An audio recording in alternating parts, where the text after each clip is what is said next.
है यहाँ पे ज्यादा से ज्यादा मिल जाए हम लोग को क्लास में। ठीक है, गुड गुड, वेरी गुड।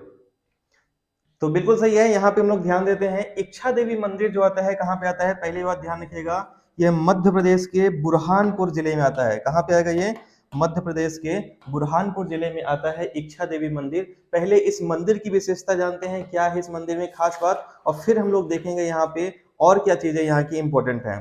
ठीक है, तो पहली बात ध्यान रखना, यह बुरहानपुर जिले में आता है और ग्राम कौन सा है, तो ग्राम है इच्छापुर। कौन से ग्राम में आता है, इच्छापुर ग्राम में आता है। और किसने बनवाया था इसको, तो इसको बनवाया था राजा विक्रमासिंह ने। किसने बनवाया था, राजा विक्रमासिंह ने इसको बनवाया था। ये ध्यान रखिएगा 1935 में इसको बनवाया था। ठीक है, ये आपको ध्यान रखना है। क्यों बनवाया था, तो ऐसा मान्यता है कि यहाँ पे अपने पुत्र की प्राप्ति के लिए ऐसा मान्यता रखी थी कि अगर मेरा पुत्र होता है, ठीक है, तो हम क्या करेंगे, यहाँ पे मंदिर बनवाएंगे। तो इनके जो मनसा है पूरी हो गई, यानी इच्छा पूरी हो गई, उसी नाम से उन्होंने इच्छा देवी मंदिर बनवा लिया। यहाँ पे भ्रम बहुत सारे लोगों को हो जाता है कि कहीं इच्छाधारी नागिन तो नहीं है यहाँ पे, नहीं नहीं, नाग नागिन नहीं है यहाँ पे। यहाँ पे इनकी इच्छा पूरी हो गई थी, इस वजह से यहाँ पे इच्छा देवी मंदिर यहाँ पे निर्माण कराई गया। मतलब ये मानता है कि आप जो मांगोगे वहां पे मिल जाएगा, इसीलिए यहाँ पे हजारों की तादाद में यहाँ पे लोग आते हैं इसके दर्शन करने के लिए। ये मंदिर है आपका इच्छा देवी का। ठीक है, चलिए, तो आई थिंक यहाँ तक सब लोग को क्लियर हो गया होगा, यहाँ तक सबको क्लियर है ना। अब हम बात करते हैं यहाँ पे और कौन सी चीजें इंपॉर्टेंट है यहाँ पे बुरहानपुर में। तो बुरहानपुर में और ध्यान रखिएगा, यहाँ पे जो इंपॉर्टेंट है ये है शाही किला। शाही किला यहाँ का जाना जाता है। ठीक है, इसके अलावा सबको पता है असीरगढ़ का किला यहीं पे आता है, ये काफी फेमस है यहाँ का। ठीक है, जामा मस्जिद यहाँ का फेमस है, जामा मस्जिद सबको पता होगा यहाँ पे। ठीक है, गुप्तेश्वर मंदिर यहाँ का फेमस है। ठीक है, गुप्तेश्वर मंदिर है यहाँ पे। इसके अलावा आपका आता है, इसको मिटा दूं मैं, इसको मिटा दूं ना, फिर आगे बढ़े हम लोग इसमें। हाँ, मिटाता चल रहा हूँ, आप लोग स्क्रीनशॉट लेते चलिएगा। इसके अलावा यहाँ पे खूनी भंडारा आता है, मैं आपको बता दिया हूँ अभी इसको आपको। ठीक है, मुमताज महल की कब्र, मुमताज महल की जो कब्र आती है ये भी आपका बुरहानपुर में आता है। ठीक है, ये आपको ध्यान रखना है। इसके अलावा आपको ध्यान रखना है महल गुजारा, महल गुजारा भी जो पर्यटन स्थल है ये भी बुरहानपुर में आता है। ठीक है, तो टेंशन मत लीजिए, केवल एमपीजी के नहीं है, एमपीजी के अलावा सारे सब्जेक्ट में रखा हूँ, है ना, एमपी पटवारी के। तो शुरुआत में एमपीजी के है 5-10 क्वेश्चन, फिर सारे सब्जेक्ट इसी तरह से क्रम में रखे हैं इसमें, है ना, तो सारे सब्जेक्ट मिलेंगे आपको आज। चलिए नेक्स्ट क्वेश्चन पे आते हैं, अगले क्वेश्चन पे आ जाते हैं इस पे। तो अगला क्वेश्चन है आपका, एक सेकंड थोड़ा सा रुक जाइएगा आप लोग, 1 सेकंड रुकिएगा। ठीक है, हाँ बिल्कुल सही है, खूनी दरवाजा, खूनी दरवाजा आपका चंदेरी में आता है, खूनी भंडारा यहाँ पे आता है आपका। अगला क्वेश्चन है, कौन सा क्षेत्र, कौन सा क्षेत्र जो है सरसों उत्पादन की हांडी कहा जाता है, बताएं। मालवा का पठार, विंध्य का पठार, मध्य भारत का पठार या सतपुड़ा का पठार। तो सरसों उत्पादन की हांडी यानी सरसों का उत्पादन जो है सबसे अधिक कहाँ पे होता है, ये आपको बताना है, फटाफट तरीके से बताएं जल्दी से। सभी लोग क्लास को शेयर कर दें, आज हम लोग का टारगेट है 100+। अगर आप लोग चाह रहे हैं इसमें हर एक चीज इसी तरीके से क्वेश्चन करा जाए, इंग्लिश के भी क्वेश्चन आप लोग डिमांड किए होते हैं, इंग्लिश के क्वेश्चन भी आज मैंने ला दिए हैं, पर्याप्त क्वेश्चन है इंग्लिश के भी, सारे सब्जेक्ट के क्वेश्चन है। तो सभी लोग क्लास को फटाफट शेयर करें जल्दी से। तो इसका बताएं जल्दी से, करेक्ट आंसर क्या हो जाएगा आपका, सही आंसर, करेक्ट आंसर क्या हो जाएगा आपका इसमें। तो ध्यान रखिएगा, सरसों के उत्पादन की हांडी जो कहलाता है मध्य भारत का पठार कहलाता है, यानी कि कहा जाए ग्वालियर, ग्वालियर, श्योपुर, भिंड, मुरैना, है ना, भिंड, मुरैना, गुना, शिवपुरी, यहाँ क्षेत्र में क्या होता है, सरसों का उत्पादन ज्यादा होता है। कोई 2 जिले लेना हो तो 2 जिले में ध्यान रखिएगा, भिंड, मुरैना, भिंड, मुरैना में सरसों का उत्पादन ज्यादा होता है, ये भी आपको ध्यान रखना है इस पे। ठीक है, हाँ, तो ये आपको सारे पॉइंट इसमें ध्यान रखना है, वेरी गुड। अगले क्वेश्चन पे आते हैं, नेक्स्ट क्वेश्चन पे। अगला क्वेश्चन ही बहुत शानदार क्वेश्चन है, ये वाला भी बहुत कम लोग को इसका आंसर पता होगा। चिड़ीखो झील निम्न में से किस अभ्यारण्य में स्थित है। तो चिड़ीखो झील जो है किस अभ्यारण्य में स्थित है, बताएं। पेंच अभ्यारण्य में, रातापानी अभ्यारण्य, पचमढ़ी अभ्यारण्य या नरसिंहगढ़ अभ्यारण्य। तो चिड़ीखो झील कहाँ पे आता है, फटाफट बताएं जल्दी से, सही आंसर, करेक्ट आंसर क्या हो जाएगा आपका। चिड़ीखो झील कहाँ पे आता है, सभी लोग बताएं जल्दी से। क्लास को सभी लोग शेयर करें, संख्या यहाँ पे ज्यादा होनी चाहिए क्लास की आज, है ना, एटलीस्ट 100+ तो होनी चाहिए आज की, क्योंकि बहुत शानदार क्वेश्चन यहाँ पे करा रहा हूँ मैं आप लोग के लिए। हाँ, thank you so much Mahakal academy. ध्यान रखिएगा, चिड़ीखो झील जो आती है नरसिंहगढ़ अभ्यारण्य में आती है, और अगर आपको पता होगा नरसिंहगढ़ अभ्यारण्य कहाँ पे आता है, तो मध्य प्रदेश के राजगढ़ जिले में आता है। कहाँ पे आता है? मध्य प्रदेश के राजगढ़ जिले में आता है। और यहाँ पे चिड़ीखो क्या है आपका? तालाब है। चिड़ीखो नाम से आपका अभ्यारण्य भी है और यहाँ पे क्या है जो आपका इसमें तालाब भी है, क्योंकि चिड़िया के पैर की आकृति, जैसे चिड़िया के पैर की आकृति होती है ना, उसी आकार में ये तालाब का निर्माण कराया गया है यहाँ पे। इसके लिए विशेष आकर्षण का क्षेत्र है यहाँ पे राजगढ़। राजगढ़ जो जाना जाता है, सबको पता है कि मानव विकास रिपोर्ट जारी करने वाला मध्य प्रदेश का पहला जिला कौन सा है? राजगढ़ है। ये सबको पता होगा इसमें। ठीक है, इसके अलावा 2-3 पॉइंट आप ध्यान रखिएगा। जालपा माता का मंदिर, ये मध्य प्रदेश के जनसंपर्क विभाग में क्वेश्चन पूछा गया है कि जालपा मंदिर कहाँ पे आता है? तो राजगढ़ में आता है, ये आप ध्यान रखिएगा। ठीक है, अंजनी लाल मंदिर भी यहीं पे आएगा। अंजनी लाल मंदिर जो आता है ये भी कहाँ पे आता है? राजगढ़ में आ जाता है आपका। ठीक है, इसके अलावा आप नेवज नदी जो है आपका, नेवज नदी जो आता है ये काली सिंध की सहायक नदी है ना, ये चंबल की सहायक नदी भी बोल सकते हैं। ये भी इसका उद्गम कहाँ से होता है? राजगढ़ से होता है, जिसका प्राचीन नाम निर्विघ्न होगा। निर्विघ्ना जो आपका इसका प्राचीन नाम है। चलिए बढ़े आगे, नेक्स्ट क्वेश्चन पे आ जाए। इस पे अगले क्वेश्चन पे आते हैं। Very good. क्योंकि बहुत सारे क्वेश्चन है यहाँ, जिसमें लगभग हम लोग यहाँ पे 80 से 100 क्वेश्चन मैंने बोला था आप लोगों को कराने के लिए, तो ये सारे क्वेश्चन रखा हुआ हूं मैं, तो हम लोग फटाफट करते चलते हैं इस पे। मोहनी खेड़ा सागर परियोजना मध्य प्रदेश के किस जिले में स्थित है? बताएं।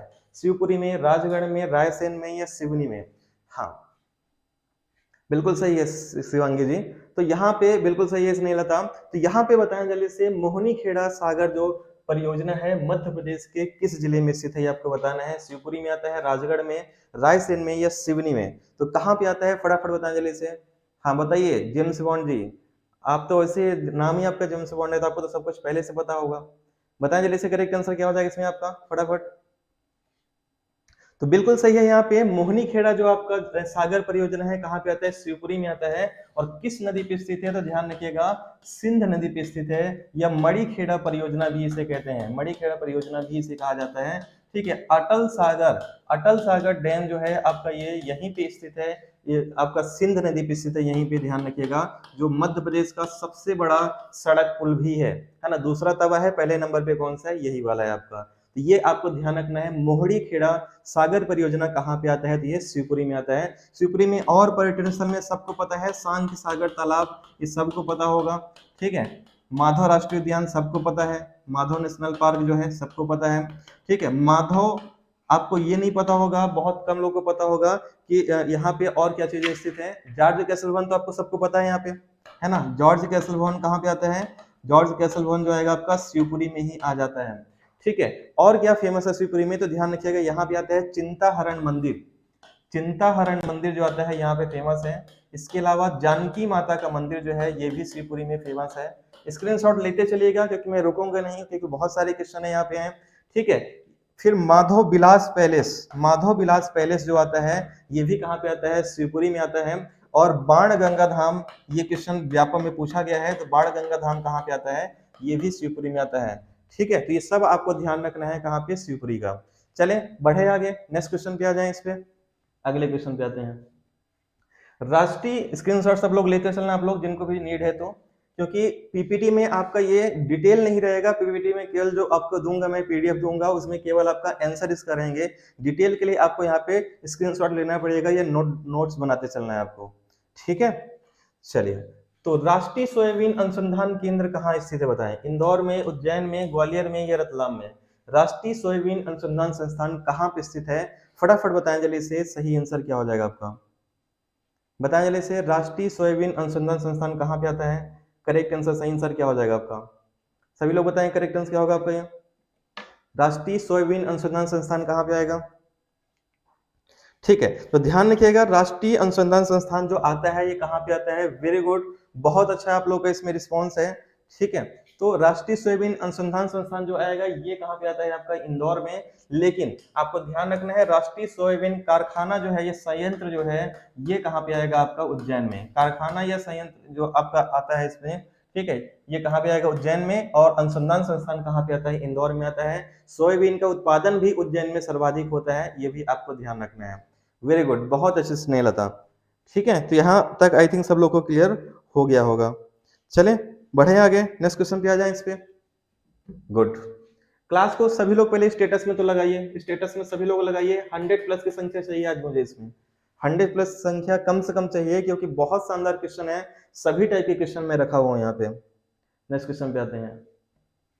मध्य प्रदेश का न्यूनतम जनसंख्या घनत्व वाला जिला कौन सा है? जबलपुर, मुरैना, बैतूल या डिंडोरी? तो मध्य प्रदेश का बताएं न्यूनतम यहाँ पे जनसंख्या घनत्व वाला जिला कौन सा आएगा? फटाफट तरीके से बताएं जल्दी से, करेक्ट आंसर क्या हो जाएगा आपका? मध्य प्रदेश का न्यूनतम जनसंख्या घनत्व वाला जिला कौन सा आएगा? सभी लोग बताएं जल्दी से, करेक्ट आंसर क्या होगा आपका? ठीक है, तो यहाँ पे करेक्ट आंसर क्या हो जाएगा? बिल्कुल सही है, न्यूनतम जनसंख्या घनत्व पूछ रहा है यहाँ पे। तो न्यूनतम जनसंख्या घनत्व वाला कौन सा आएगा आपका? फटाफट बताएं, कौन सा आ जाएगा? जबलपुर, मुरैना, बैतूल या डिंडोरी? कौन सा आएगा? फटाफट बताएं जल्दी से। तो न्यूनतम जनसंख्या घनत्व कहाँ पे है? डेंसिटी। बिल्कुल सही है आप लोग का, करेक्ट आंसर क्या कर रहे हैं आप लोग? डी इसका कर रहे हैं। न्यूनतम जनसंख्या घनत्व जो आ जाएगा आपका, ये आपका आ जाएगा डी, डिंडोरी ही आएगा। डी ऑप्शन इसका सही आंसर हो जाएगा आपका, ये है ना। डिंडोरी में सबको पता है क्या है? डिंडोरी में आपको सबको पता है यहाँ पे जीवाश्म राष्ट्रीय उद्यान है या फॉसिल राष्ट्रीय उद्यान है। लेकिन यहाँ पे अभी हाल ही में एक आपका कारो पानी ऐसे कुछ करके एक अभ्यारण्य बना है, ये एमपी करंट अफेयर का हिस्सा है, आपको ध्यान रखना है, जो घुघुआ के पास में स्थित है ना। तो कारो पानी अभ्यारण्य जो नया अभ्यारण्य बना है, ये भी कहाँ पे आता है? डिंडोरी में ही आता है। गुड इवनिंग मोहन, तो ये भी आपको इसमें अच्छे तरीके से ध्यान रखना है इसको पूरा, ठीक है। चले बढ़े आगे, नेक्स्ट क्वेश्चन पे आ जाए। इस पे अगले क्वेश्चन पे आते हैं। हाँ बिल्कुल सही है। हिंगोला लोकनाट्य जो है ये किससे संबंधित है? मालवा से है, बघेलखंड से है, निमाड़ से है या बुंदेलखंड से है? तो फटाफट बताएं जल्दी से, हिंगोला लोकनाट्य कहां से संबंधित है? इसका सही आंसर, करेक्ट आंसर क्या हो जाएगा? बताएं जल्दी से, हिंगोला लोकनाट्य कहां संबंधित है? फटाफट बताएं जल्दी से, सही आंसर क्या हो जाएगा आपका? करेक्ट आंसर क्या होगा? हिंगोला लोकनाट्य कहां संबंधित है? तो बिल्कुल सही है, यहाँ पे ध्यान रखिएगा, हिंगोला लोकनाट्य जो आता है बघेलखंड से संबंधित है। और बघेलखंड के और भी अगर लोकनाट्य हम लोग देखें तो यहाँ पे जो आता है आपका छाहूर लोकनाट्य, ध्यान रखिएगा, ये किससे संबंधित है? बघेलखंड से संबंधित है। इसके अलावा और आपको ध्यान रखना है जिंदवा, ठीक है, तो जिंदवा, छाहूर, ठीक है, फिर लिखा है हिंगोला, यहीं भी लिखा हुआ है आपका ये, और नौटंकी, ये भी आपका आता है बघेलखंड से संबंधित है, ये भी आपको ध्यान रखना है। बिल्कुल सही है, तो करेक्ट आंसर क्या हो जाएगा? सही आंसर भी हो जाएगा। बहुत शानदार प्रदर्शन है आप लोग का, 63 यहाँ पे लाइव चल रहे हैं अभी, और मैं उम्मीद करता हूँ कि आज ये 100 प्लस लाइव जाएंगे, क्योंकि सब आपकी डिमांड भी पूरी हो रही है, सारे सब्जेक्ट के भी यहाँ पे रखा है मैंने क्वेश्चन, है ना। तो 63 लाइव है अभी, मैं चाह रहा हूँ कि आज ये 100 प्लस लाइव जाए, ठीक है। ये आप लोग सब लोग के सपोर्ट से होगा, सब लोग क्लास को शेयर करें। भीलों के गांव का मुखिया क्या कहलाता है? और आप लोग देख रहे हैं क्वेश्चन भी मैं ऐसे लेके आया हूँ, कोई नॉर्मल क्वेश्चन लेके नहीं आया हूँ, इसमें जो ट्रेंड है और कुछ नए क्वेश्चन भी हैं इसमें। तो भीलों के गांव का मुखिया क्या कहलाता है? गमेती, मधवी, दहिया या थिमटा? तो भीलों के गांव का मुखिया कौन कहलाता है? फटाफट बताएं जल्दी से, सही आंसर, करेक्ट आंसर क्या हो जाएगा? भीलों के गांव का मुखिया कौन कहलाता है? जल्दी से बताएं, सही आंसर क्या होगा आपका इसमें? हाँ 64 लाइव अभी चल रहे हैं, अभी 64 लाइव है। फटाफट बताएं जल्दी से, करेक्ट आंसर क्या होगा? भीलों के मुखिया कौन कहलाता है इसमें आपका? ठीक है, तो बिल्कुल सही है, यहाँ पे भीलों का जो मुखिया कहलाता है कौन कहलाता है? गमेती ही भीलों का मुखिया कहलाता है। ए ऑप्शन क्या हो जाएगा करेक्ट आंसर? कहाँ पे जनजाति पाई जाती है? तो सबको पता है, झाबुआ अलीराजपुर में ये जनजाति पाई जाती है, ठीक है। और इसमें गोल गधेड़ो विवाह जो है काफी फेमस है, ठीक है। हाँ, सेवा विवाह जो है आपका यहाँ पे, ये अपहरण विवाह, ध्यान रखिएगा, अपहरण विवाह जो है आपका ये भीलों में प्रचलित है, ये वाला, ठीक है, ये भी आपको ध्यान रखना है इसमें। हाँ, तो ये आपको ध्यान रखना है भील जनजाति के बारे में इसमें। चलें बढ़ते हैं नेक्स्ट क्वेश्चन पे। ग्वालियर MP 07 ये क्या है? मैं समझ नहीं पा रहा हूँ। अगले क्वेश्चन पे आते हैं। मल्हार राव होलकर की समाधि कहाँ पे आती है? इंदौर में, भिंड में, धार में या ग्वालियर में? तो मल्हार राव होलकर की समाधि स्थल कहाँ पे है? इसको फटाफट बताएं जल्दी से, करेक्ट आंसर क्या होगा आपका? मल्हार राव होलकर की समाधि कहाँ पे आती है? सभी लोग बताएं जल्दी से, सही आंसर क्या होगा आपका? मल्हार राव होलकर की समाधि कहाँ पे आती है? ठीक है, तो इसका करेक्ट आंसर क्या हो जाएगा? मल्हार राव होलकर की जो समाधि आती है ये भिंड जिले में आती है। यहाँ पे धार इंदौर मत करिएगा, नहीं तो गलती हो जाएगी आप लोगों से, ठीक है। तो यहाँ पे करेक्ट आंसर क्या होगा? हाँ, भिंड जिले के आसपास जो आती है ये मल्हार राव होलकर की समाधि आती है। करेक्ट आंसर क्या होगा? सही आंसर भी होगा। प्रिया पांडे, गुड इवनिंग सभी को। चलें बढ़े आगे, नेक्स्ट क्वेश्चन पे आ जाएं। बहुत अच्छी संख्या है क्लास की, अभी 66 प्लस लाइव चल रहे हैं और मैं उम्मीद करता हूं कि आज 100 प्लस लाइव जाएगा अगर आप लोग सभी लोग क्लास को शेयर करेंगे तो। प्रिया मंगल जी गुड इवनिंग, स्वागत है आपका। 100 प्लस लाइव आप जाना चाहिए। मध्य प्रदेश स्विमिंग एकेडमी कहाँ पे स्थित है बताएं? होशंगाबाद, भोपाल, जबलपुर या सागर? तो बताएं जल्दी से, मध्य प्रदेश स्विमिंग एकेडमी कहाँ पे स्थित है? फटाफट बताएं जल्दी से। करेक्ट आंसर क्या होगा आपका? बस एक दो क्वेश्चन के बाद आपका स्टार्ट होगा अब हिंदी का, है ना। इसके बाद हिंदी आएगा, फिर आपका अंग्रेजी आएगा, मैनेजमेंट आएगा, सारे सब्जेक्ट यहाँ पे प्रैक्टिस चलेगी आपकी अब। तो जल्दी से बताएं करेक्ट आंसर क्या हो जाएगा इसमें आपका? सही आंसर, करेक्ट आंसर क्या हो जाएगा? फटाफट बताएं जल्दी से इसमें। थैंक यू प्रिया पांडे जी। तो बिल्कुल सही है। यहाँ पे इसका करेक्ट आंसर क्या हो जाएगा इसमें आपका? आप लोग जो आंसर कर रहे हैं मध्य प्रदेश स्विमिंग एकेडमी कहाँ पे आता है, तो स्विमिंग एकेडमी जो आएगा सबको पता है ये कहाँ पे आएगा, भोपाल में आता है। स्विमिंग एकेडमी कहाँ पे आएगा? भोपाल में। बी ऑप्शन इसका सही आंसर हो जाएगा। करेक्ट आंसर क्या हो जाएगा आपका? बी बिल्कुल सही ऑप्शन हो जाएगा आपका। ठीक है, चलें बढ़े आगे, नेक्स्ट क्वेश्चन पे आ जाए, अगले क्वेश्चन पे आते हैं। ठीक है, यहीं पे आपको सबको पता है भोपाल में बहुत सारे संस्थान आते हैं। ठीक है, एक वन प्रबंध संस्थान, दो ध्यान रखिएगा जो सबसे अधिक पूछे जाते हैं, वन प्रबंध संस्थान, मृदा परीक्षण संस्थान, ये बहुत बार पूछे गए हैं एग्जाम में, तो ये दोनों ध्यान रखिएगा। दोनों कहाँ पे आता है? भोपाल में आता है। ठीक है, झीलों की नगरी इसे कहते हैं, ये सबको पता है। ठीक है, हाँ, तो स्विमिंग एकेडमी जो आएगा भोपाल में आएगा, बी होगा, भोपाल ही सही आंसर होगा। ML भूरिया जी, अभिषेक सिंह, सभी का स्वागत है क्लास में। नेक्स्ट क्वेश्चन पे आते हैं। मध्य प्रदेश मूंगफली अनुसंधान केंद्र कहाँ पे स्थित है बताइए? खंडवा में, बुरहानपुर में, खरगोन में या देवास में? तो बताएं जल्दी से, मध्य प्रदेश यहाँ पे मूंगफली एकेडमी कहाँ पे स्थित है? फटाफट बताएं जल्दी से, करेक्ट आंसर क्या हो जाएगा आपका? मूंगफली एकेडमी कहाँ पे आता है? कोई बात नहीं अभिषेक, मैं इसीलिए बोल रहा हूँ किसी को भी लेट नहीं होना है, क्योंकि अब जो क्वेश्चन रहेंगे डेली की तरह यहाँ पे बहुत शानदार क्वेश्चन रहते हैं और सभी टॉपिक के क्वेश्चन में करा रहा हूँ यहाँ पे। तो सभी लोग बताएं जल्दी से करेक्ट आंसर क्या हो जाएगा आपका? फटाफट बताएं करेक्ट आंसर क्या हो जाएगा इसमें आपका? तो सही है, करेक्ट आंसर हो जाएगा मूंगफली एकेडमी जो आता है, मूंगफली के लिए जो जाना जाता है। महाराष्ट्र से लगा जो आपका इलाका रहेगा, और महाराष्ट्र से लगा आपका दो तीन इलाके हैं, लेकिन इसमें जो सही आंसर होगा मूंगफली अनुसंधान केंद्र जो आएगा खरगोन में आता है। कहाँ पे आएगा? खरगोन में आता है। ये भी आपको ध्यान रखिएगा, है ना। गजेड़ियों का जो है आपका शहर भी कहा जाता है खरगोन को। ठीक है, ये आपको ध्यान रखना है खरगोन के बारे में। खरगोन के बारे में और जो पर्यटन स्थल है, सहस्त्रधारा जलप्रपात। तो सहस्त्रधारा जलप्रपात कहाँ पे आता है? खरगोन में आता है। महेश्वर कहाँ पे आएगा? महेश्वर खरगोन में आता है।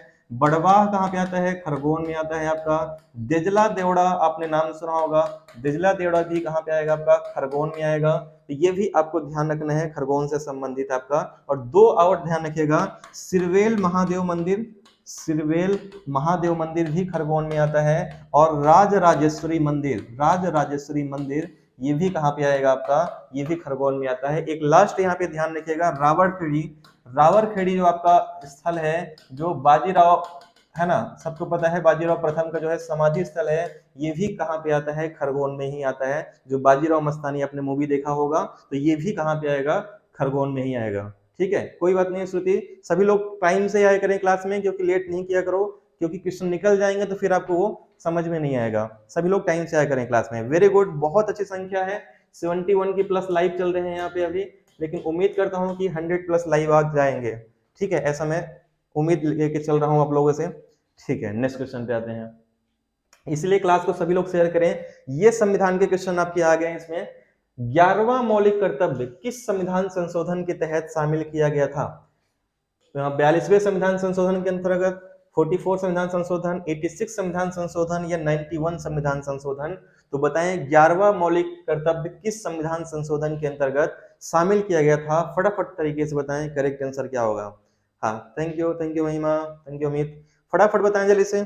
तो सबको पता है मौलिक कर्तव्य जो है आपके मूल रूप से 10 मौलिक कर्तव्य थे, जो 42वें संविधान संशोधन के अंतर्गत जोड़े गए थे, लेकिन 11वां नंबर को जो जोड़ा था, ये जोड़ा था आपका 86 संविधान संशोधन 2002 के अकॉर्डिंग जोड़ा गया था। तो ये आपको ध्यान रखना है। और कौन सी समिति थी? तो ये ध्यान रखना है, ये भी पूछा जा सकता है आपका, स्वर्ण सिंह समिति।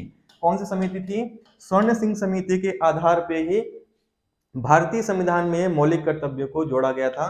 ये आपको अच्छे तरीके से ध्यान रखना है। ठीक है, हाँ बिल्कुल सही है। करेक्ट आंसर क्या हो जाएगा? सही आंसर क्या हो जाएगा आपका? इसका बिल्कुल सही है, सी ऑप्शन क्या हो जाएगा इसमें आपका? करेक्ट आंसर हो जाएगा आपके। चलें बढ़े आगे, नेक्स्ट क्वेश्चन पे आ जाए इस पे। गुड, वेरी गुड, अगले क्वेश्चन पे आते हैं, नेक्स्ट क्वेश्चन पे आते हैं इसमें। अगला क्वेश्चन है इसमें आपका, उच्चतम न्यायालय के न्यायाधीशों को हटाया जा सकता है कैसे? राज्यपाल के आदेश से, राष्ट्रपति के आदेश से, प्रधानमंत्री के आदेश से या मुख्यमंत्री के आदेश से। तो उच्चतम न्यायालय के न्यायाधीश को कैसे हटाया जा सकता है, इसको फटाफट तरीके से बताएं। करेक्ट आंसर क्या होगा आपका? कैसे हटाया जा सकता है उच्चतम न्यायालय के न्यायाधीशों को? सही आंसर क्या होगा? फटाफट बताएं जल्दी से, सही आंसर क्या होगा आपका?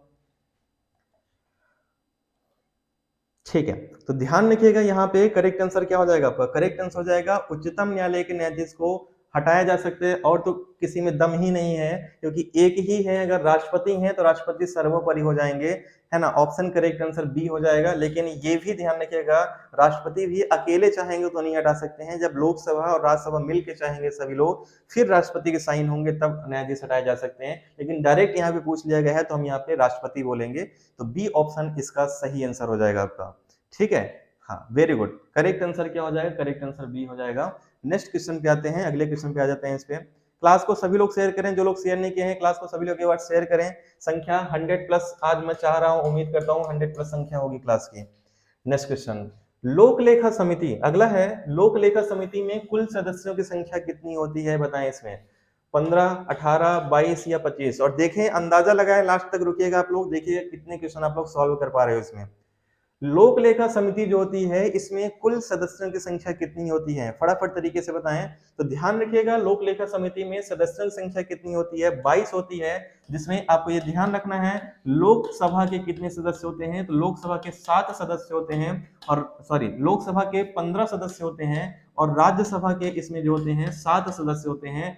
और ये जो होता है आपका 1 वर्ष के लिए समिति बनाई जाती है। ये भी आपको ध्यान रखना है पूरे पॉइंट, है ना। कितने सदस्य? 22 सदस्य, जिसमें लोकसभा के 15 सदस्य और राज्यसभा के 7 सदस्य होते हैं। टोटल सदस्यों की संख्या कितनी है? 22 सदस्य इसमें होते हैं। चलें बढ़ते हैं नेक्स्ट क्वेश्चन की तरफ। अगले क्वेश्चन पे आ जाते हैं। इस पे नेक्स्ट क्वेश्चन पे आते हैं। इस पे गुड। अगला है नामचा बरवा, यहाँ बरुआ नहीं है, नामचा बरवा है। ये थोड़ा सा टाइपिंग मिस्टेक हुआ है, सॉरी। नामचा बरवा चोटी जो है किस राज्य में अवस्थित है? तो असम में आता है, अरुणाचल प्रदेश में आता है, मणिपुर में आता है, त्रिपुरा में आता है। तो फटाफट बताएं, नामचा बरवा जो चोटी है ये किस राज्य में आता है? ये करेक्ट आंसर क्या होगा आपका? नामचा बरवा कहाँ पे आएगा? सभी लोग बताएं जल्दी से, करेक्ट आंसर क्या होगा इसमें आपका? ठीक है, तो ध्यान रखिएगा, नामचा बरवा कहाँ पे आता है? फटाफट तरीके से बताएं, करेक्ट आंसर क्या हो जाएगा इसमें आपका?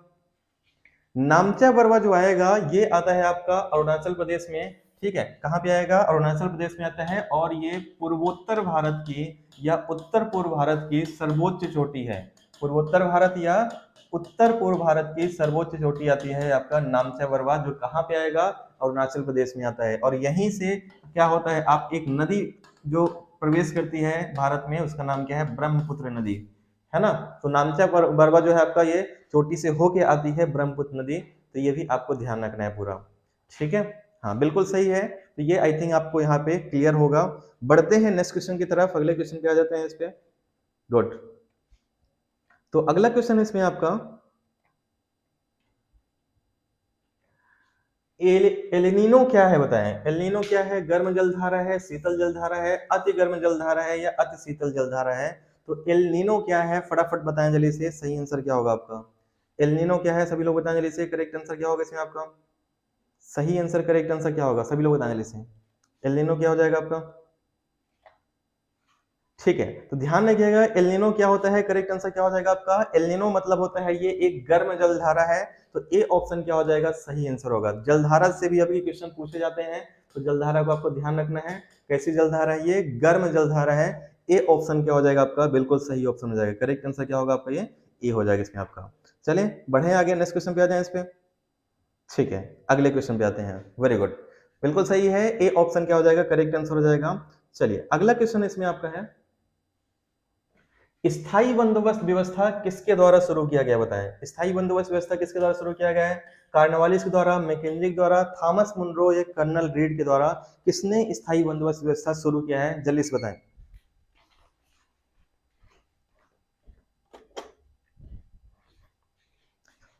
तो बताएं जल्दी से, करेक्ट आंसर क्या होगा आपका? स्थायी बंदोबस्त की व्यवस्था किसने प्रारंभ किया है? सही आंसर, करेक्ट आंसर क्या हो जाएगा?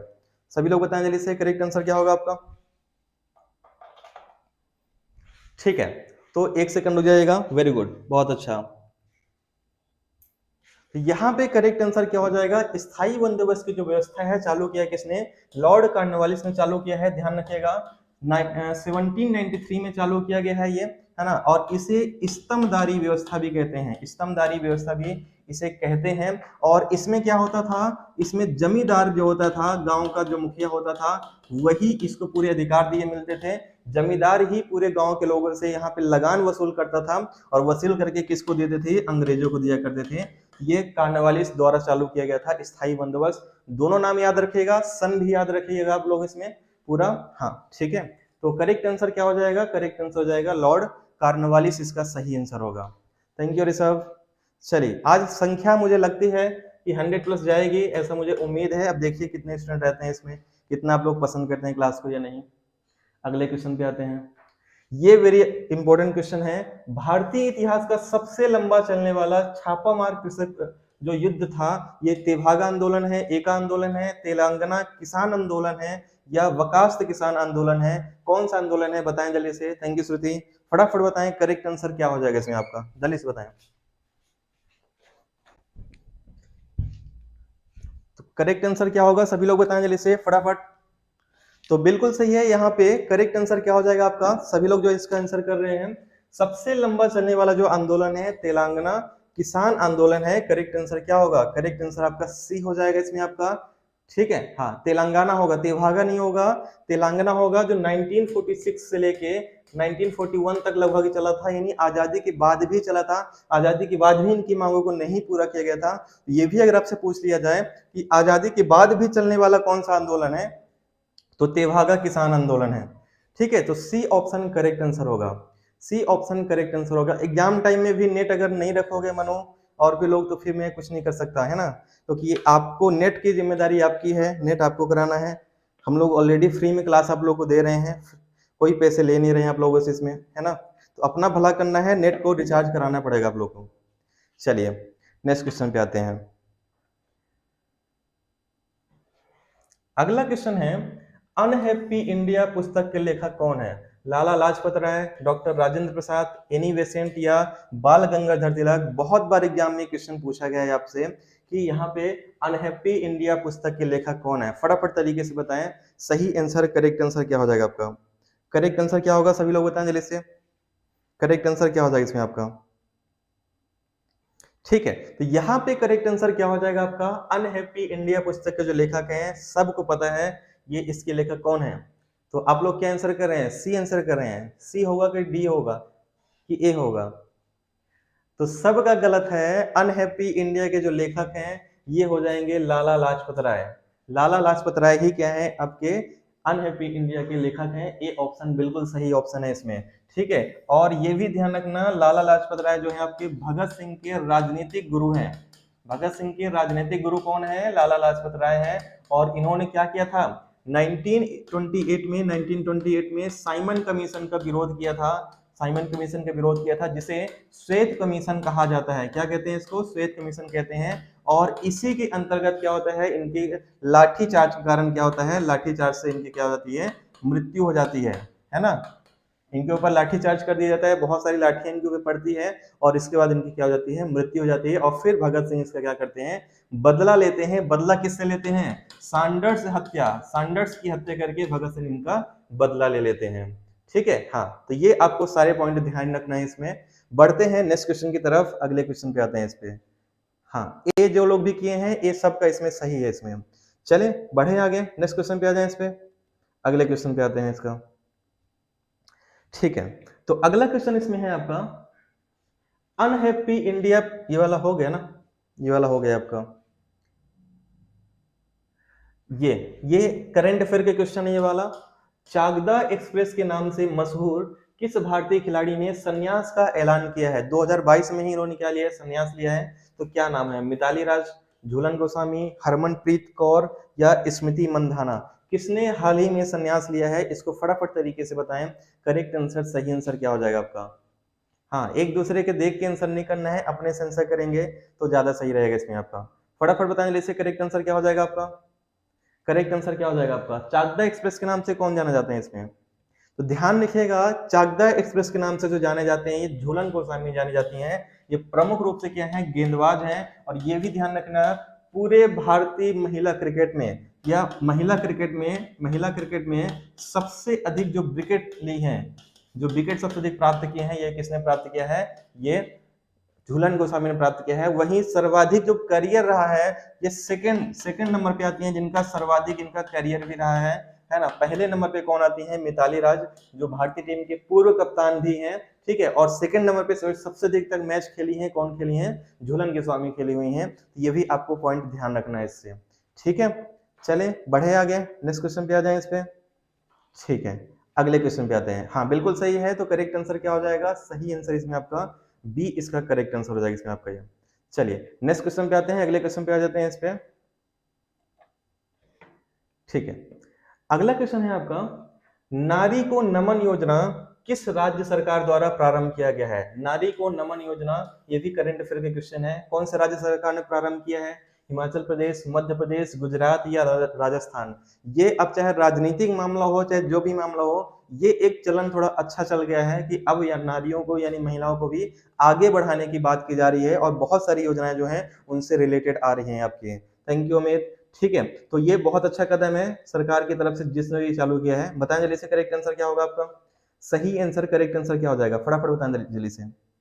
हाँ 82 लाइव चल रहे हैं, लेकिन मुझे जो चाहिए संख्या आज यहाँ पे लाइव चाहिए हमें 100 प्लस होगी, क्योंकि मैं उम्मीद कर रहा हूँ टारगेट हम लोग का कितना है आज 100 लाइव, है ना। ये मैं चाह रहा हूँ कि आज 100 प्लस लाइव हो जाए। चलिए तो करेक्ट आंसर क्या हो जाएगा, करेक्ट आंसर हो जाएगा इसमें आपका बिल्कुल सही है। तो सही आंसर क्या होगा, आप लोग आंसर क्या कर रहे हैं, मध्य प्रदेश कर रहे हैं, ठीक है। बाकी लोग भी आंसर करें जल्दी से, करेक्ट आंसर क्या होगा इसमें आपका। तो ध्यान रखिएगा, इसका जो करेक्ट आंसर होगा आपका ए होगा, मध्य प्रदेश नहीं होगा, हिमाचल प्रदेश। हिमाचल प्रदेश में ही यहाँ पे नारी को नमन योजना यहाँ पे प्रारंभ किया गया है। ए ऑप्शन क्या हो जाएगा इसका सही आंसर होगा। नारियों के विकास के लिए या महिला सशक्तिकरण के लिए जो योजना चालू की गई है यहाँ पे हिमाचल प्रदेश में चालू की गई है। वहीं पे एमपी की बात करेंगे तो एमपी में जो अभी हाल में चर्चा का विषय है वो है लाडली बहना योजना।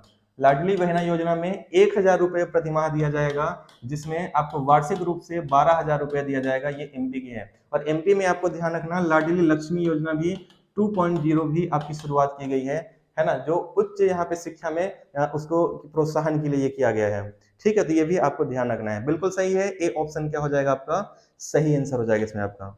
चले बढ़े आगे, नेक्स्ट क्वेश्चन पे आ जाए इस पे, ठीक है। अगले क्वेश्चन पे आते हैं। अगला क्वेश्चन इसमें आपका है ऊष्म व्यंजन। ये हिंदी के क्वेश्चन आ गया, जीके का हो गया, एमपी जीके का हो गया। अब हम लोग यहाँ पे आते हैं, हिंदी भी आ जाते हैं।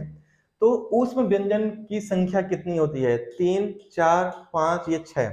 ऊष्म व्यंजन की संख्या कितनी होती है, बताएं जल्दी से, करेक्ट आंसर क्या होगा। बहुत शानदार प्रदर्शन है, संख्या यहाँ पे 90 प्लस लाइव हो चुकी है, अभी ये 100 प्लस होने वाली है ना, ऐसा उम्मीद करता हूं मैं, ठीक है। तो यहाँ पे बताएं जल्दी से ऊष्म व्यंजन की संख्या कितनी होती है, 5, 6, 4 या 3। सभी लोग बताएं जल्दी से, करेक्ट आंसर क्या होगा आपका। तो बिल्कुल सही है, यहाँ पे ऊष्म व्यंजन की संख्या कितनी होती है, ऊष्म या संघर्षी व्यंजन दोनों की संख्या कितनी होती है, 4 होती है। बी ऑप्शन क्या हो जाएगा करेक्ट आंसर, बिल्कुल सही है। करेक्ट आंसर क्या हो जाएगा, बी ऑप्शन क्या होगा आपका सही आंसर हो जाएगा इसमें आपका। वेरी गुड, बहुत शानदार इसमें। चले बढ़े आगे, नेक्स्ट क्वेश्चन पे आ जाए इस पे, अगले क्वेश्चन पे आते हैं। गुड, अगले क्वेश्चन पे आते हैं इस पे, जो ध्वनियां स्वर तथा व्यंजन दोनों कहलाती हैं वह कौन सा होता है, योगवाह, संयोगवाह, अयोगवाह या अंतस्थ ध्वनियां। तो ऐसा बताएं धनिये, जो स्वर और व्यंजन दोनों कहलाते हैं, इसका करेक्ट आंसर सही आंसर क्या होगा, फटाफट बताएं जल्दी से, करेक्ट आंसर क्या होगा आपका, क्या कहलाता है इसमें आपका, ठीक है। तो ये कहलाएगा आपका, ठीक है। Thank you Snehlata. Correct answer, जो ध्वनियां स्वर और व्यंजन दोनों के अंतर्गत आती हैं, ध्यान रखिएगा, ये कहलाते हैं अयोगवाह। अयोगवाह में जो आते हैं आपके ये वाला जो चिन्ह रहता है, ये वाला चिन्ह रहता है, ये क्या कहलाता है, अयोगवाह कहलाते हैं। और ये जो आएंगे आपका इसमें सी ऑप्शन करेक्ट आंसर हो जाएगा। जय हिंद दिव्या गौरी, स्वागत है क्लास में आपका, ठीक है। तो सी ऑप्शन ही क्या हो जाएगा आपका इसका सही आंसर होगा आपका ये। चलें बढ़े आगे, नेक्स्ट क्वेश्चन पे आ जाए इस पे। Good, very good. अगले क्वेश्चन पे आते हैं, नेक्स्ट क्वेश्चन पे आते हैं इस पे। तो अगला क्वेश्चन इसमें आपका है, नेक्स्ट क्वेश्चन पे आते हैं, महर्षि का संधि विच्छेद बताइए क्या होगा, महाधन ऋषि, महधन ऋषि, महधन या फिर बताएं जल्दी से महर्षि का संधि विच्छेद क्या होगा, फटाफट बताएं जल्दी से, करेक्ट आंसर क्या होगा। थैंक यू महिमा। 90 तक पहुंच जा रहे हैं हम लोग, अभी 100 तक पहुंचना बाकी है, तो सभी लोग शेयर कर देंगे तो संख्या 100 तक भी हम लोग पहुंच जाएंगे, अभी 10 केवल और चाहिए, है ना। सभी लोग क्लास को शेयर करें एक बार फटाफट जल्दी से। अच्छा 93 तक पहुंच गए हैं, 93 यानी कि अब केवल 7 चाहिए हम लोग को। तो महर्षि का सही संधि विच्छेद क्या होगा, फटाफट बताएं जल्दी से, सही आंसर क्या होगा आपका। तो बिल्कुल सही है, सिंपल इसका ऑप्शन हो जाएगा महाधन ऋषि। महाधन ऋषि बराबर क्या हो जाएगा, महर्षि होगा, ए ऑप्शन करेक्ट आंसर होगा। और यहाँ पे आ और ई आ रहा है, आ और ई आ रहा है, तो आप बताइए इसमें कौन सी संधि होगी। सॉरी आ और ई बोल रहा हूँ, आ और ऋषि आ रहा है, आ और ऋषि आ रहा है, तो क्या होगा इसमें आपका, बताएं जल्दी से। हाँ बिल्कुल सही है, करेक्ट आंसर क्या होगा, करेक्ट आंसर क्या हो जाएगा आपका, हाँ ए ऑप्शन सही आंसर हो जाएगा। अच्छा यूट्यूब में भी इमोजी आ रहा है, फिर तो और अच्छी हुआ ये बात, बहुत अच्छी बात है ये, वेरी गुड, बहुत अच्छा है, करेक्ट आंसर ए हो जाएगा आपका। नेक्स्ट क्वेश्चन पे आते हैं, पाप मुक्त, पाप मुक्त में कौन सा समास आएगा, तत्पुरुष समास, कर्मधारय समास, अव्ययीभाव समास या बहुब्रीहि समास। लेवल आप मैंने सेम टू सेम वही लेवल रखा हुआ है जो आपका पटवारी में आ सकता है एग्जाम में, पूरा उसको ध्यान में रख के ही मैंने क्वेश्चन यहाँ पे करा रहा हूँ आप लोग को, ठीक है। इसलिए सभी लोग क्लास में शुरुआत से आया करें, क्लास में 10:30 बजे मॉक टेस्ट शुरू हो जा रहा है आपका, ठीक है। तो जब तक आपका एग्जाम है तो प्रैक्टिस करिए, देखिए कितने क्वेश्चन आपसे बन पा रहे हैं। पाप मुक्ति का मतलब है पाप से मुक्ति, और पाप से मुक्ति यानी यहाँ पे क्या आ रहा है, कारक आ रहा है, और कारक आ रहा है तो यहाँ पे कौन सा समास होगा आपका, यहाँ पे तत्पुरुष समास हो जाएगा, यानी ए ऑप्शन क्या होगा, करेक्ट आंसर होगा। सही आंसर क्या हो जाएगा, ए इसका बिल्कुल सही आंसर हो जाएगा इसमें आपका, ठीक है। चले बढ़े आगे, नेक्स्ट क्वेश्चन पे आ जाए इस पे, ठीक है। अगले क्वेश्चन पे आते हैं इस पे, बिल्कुल सही है, करेक्ट आंसर क्या होगा, करेक्ट आंसर ए इसका सही आंसर हो जाएगा। चलिए अगला क्वेश्चन है आपका, नेक्स्ट क्वेश्चन पे आते हैं इस पे। एक सेकंड थोड़ा सा रुक जाइएगा आप लोग, 1 सेकंड रुकिएगा, थोड़ा सा रुक जाइएगा 1 सेकंड के लिए, ठीक है। अगला क्वेश्चन है आपका, धर्म धर्म का समास विग्रह क्या होगा, धर्म का, अधर्म के लिए धर्म, धर्म और अधर्म, धर्म अथवा अधर्म, या धर्म के साथ अधर्म। तो धर्म का समास विग्रह क्या होगा, फटाफट बताएं जल्दी से, करेक्ट आंसर क्या होगा। हाँ लाइक भी सभी लोग कर दें क्लास को, अगर क्लास पसंद आ रही है सभी लोग क्लास को लाइक कर दें एक बार जल्दी से, ठीक है। तो यहाँ पे करेक्ट आंसर क्या होगा, तृतीय तत्पुरुष आप लोग बोल रहे हैं इसमें, बिल्कुल सही है सोनालिका सेन, वेरी गुड, बहुत अच्छा। तो करेक्ट आंसर हो जाएगा आपका, यहाँ पे होता है धर्म और अधर्म, धर्म मतलब धर्म और अधर्म होगा, तो करेक्ट आंसर क्या होगा, करेक्ट आंसर होगा बी। और यहाँ पे अगर समास लिख रहे धर्म और अधर्म हो रहा है तो यहाँ पे होना चाहिए फिर द्वंद्व समास। कौन सा समास आएगा यहाँ पे, द्वंद्व समास आएगा, ठीक है। क्योंकि यहाँ पे क्या लग रहा है, यहाँ पे योजक चिन्ह आप इसमें और लग रहा है, बी ऑप्शन इसका सही आंसर हो जाएगा। 92 लाइव चल रहे हैं, 8 की और जरूरत है हम लोग को सेंचुरी करने के लिए, है ना। अंडर 19 के शिकार मत करना, 100 पहुंचाइए सभी लोग मिलके, ये आप लोग की जिम्मेदारी है। चलिए बढ़ते हैं, नेक्स्ट क्वेश्चन की तरफ आ जाते हैं, अगले क्वेश्चन पे आते हैं इस पे हम लोग, वेरी गुड, ठीक है। हाँ बिल्कुल सही है, दोनों समास इसका सही आंसर हो जाएगा आपका। 94 तक संख्या हम लोग पहुंच गए हैं इस पे। अगला क्वेश्चन इसमें आपका, निम्न में से कौन सा शब्द परि उपसर्ग से नहीं बना है, परि उपसर्ग से कौन सा नहीं बना है बताएं, परिवहन, पर्याप्त, प्रति उत्तर या परिचर्चा। तो कौन सा है परि उपसर्ग से नहीं बना है, ये बताएं जल्दी से, करेक्ट आंसर क्या होगा आपका, फटाफट बताएं जल्दी से, सही आंसर क्या होगा आपका, परि उपसर्ग से कौन नहीं बना है, ये करेक्ट आंसर क्या हो जाएगा आपका ये, ठीक है। तो यहाँ पे जो सही आंसर क्या होगा, फटाफट बताएं जल्दी से, करेक्ट आंसर क्या होगा आपका ये। तो यहाँ पे परि उपसर्ग से क्या नहीं है, अच्छा 100 अभी होने वाले, 100 हुए नहीं अभी आपका, तो सही आंसर क्या हो जाएगा, 29 का सही आंसर है प्रति उत्तर। यहाँ पे परि नहीं आएगा, प्रति उपसर्ग यहाँ पे आ रहा है, इसलिए करेक्ट आंसर क्या हो जाएगा, सी ऑप्शन इसका सही आंसर होगा, वेरी गुड। तो सी ऑप्शन क्या हो जाएगा इसमें आपका, करेक्ट आंसर हो जाएगा पे। चले बढ़े आगे, नेक्स्ट क्वेश्चन पे आ जाए इस पे, गुड, बहुत शानदार। अगले क्वेश्चन पे आते हैं, हाँ सी ऑप्शन क्या हो जाएगा, करेक्ट आंसर हो जाएगा आपका ये। अगले क्वेश्चन पे आते हैं, नेक्स्ट क्वेश्चन पे आते हैं इस पे, विसरना शब्द का तत्सम रूप कौन सा है, विसरना शब्द का तत्सम रूप कौन सा आएगा, विस्मृति, बेसुध, विशिष्ट या वस्रणु। तो बताएं जल्दी से, विसरना शब्द का तत्सम रूप क्या आएगा, करेक्ट आंसर क्या हो जाएगा, फटाफट बताएं जल्दी से, सही आंसर क्या होगा आपका, विसरना शब्द का तत्सम रूप क्या आएगा, बताएं जल्दी से, करेक्ट आंसर क्या होगा आपका। तो विसरना मतलब क्या है, भूल जाना। अब भूल जाने को हम क्या कहेंगे, यहाँ पे कहेंगे विस्मृति कहेंगे भूल जाने को, ए ऑप्शन क्या हो जाएगा, सही आंसर होगा, है ना। विसरना शब्द का जो तत्सम रूप है क्या है, विस्मृति कहलाएगा, ए ऑप्शन इसका बिल्कुल सही आंसर होगा, वेरी गुड सोनालिका, बहुत अच्छा। अच्छा 90 लोग हैं, क्या आप लोग 40 लोग भी ऐसे नहीं है जो स्टेटस में लगा लें? सभी लोग स्टेटस लगा लीजिए। 100 प्लस संख्या आज हम लोग को चाहिए इसमें, है ना? आप लोग को मिलके यहाँ पे क्लास में 100 प्लस संख्या करनी है ना? 94 तक पहुंच चुके थे हम लोग, 91 अभी भी है यहाँ पे। तो करेक्ट आंसर ए हो जाएगा। अगले क्वेश्चन पे आते हैं। हिंदी साहित्य के किस काल को काव्य की आत्मा कहते हैं? हिंदी साहित्य के किस काल को काव्य की आत्मा कहा जाता है? वीर गाथा काल, भक्ति काल, रीत काल या वर्तमान काल? आप लोग देख रहे हैं सभी टॉपिक हम लेके चल रहे हैं यहाँ पे, है ना? सारे सब्जेक्ट के जो मेन टॉपिक है सभी लेके चल रहे हैं हम लोग। तो किस काल को काव्य की आत्मा कहा जाता है? रीत काल, भक्ति काल, वीर गाथा काल या वर्तमान काल? किसको कहते हैं? हाँ, very good, thank you Sangeeta. तो इसका जो सही आंसर क्या हो जाएगा? करेक्ट आंसर 31 का होगा आपका सी।